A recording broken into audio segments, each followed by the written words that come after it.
Right, corruption in the Tory Party is hardly news. The very name Tory refers to them being thieves, after all. But Sunak's premiership is already being hammered by poor judgment and yet more division in his party. Reappointing Suella Braverman, Suella Leaky Sue, choose your nickname, she has several, after just last week either resigning or quitting, depending on who you ask, over a security breach and breach of the ministerial code. She shared secure information. It was a draft written statement on migration deemed sensitive due to its implication on future immigration policy via her own private and far less secure email. But she also took aim in her resignation letter at the direction the then Liz Truss government was heading in, implying she got out what she could rather than this being any actual show of contrition or guilt. She has a dream, you know. She wants to deport people to Rwanda on planes. She wants to see such images on the front pages of newspapers. And Truss, despite being mad as a box of frogs as she was, could see we needed migrant workers to fill posts in the Brexit exodus created.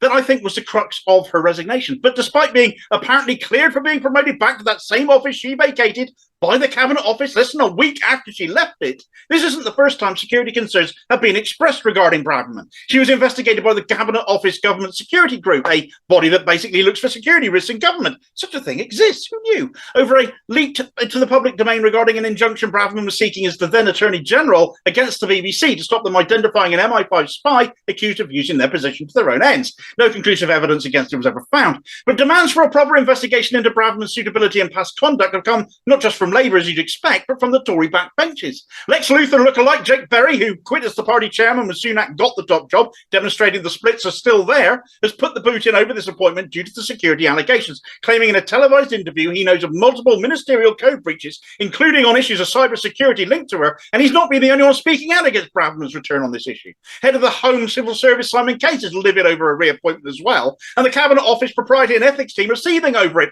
But was she not cleared to return by their office? Braverman's return was an attempt by Sunak to get the ERG on side, who largely hate him. It was a stretch too far for unity, though, and brings Sunak's poor judgment into sharp focus, having put party before country in reappointing her, overseeing national security of all things. As usual, it's the Tory Party itself that proves most effective in bringing the Tory Party down, and it might just be starting again already.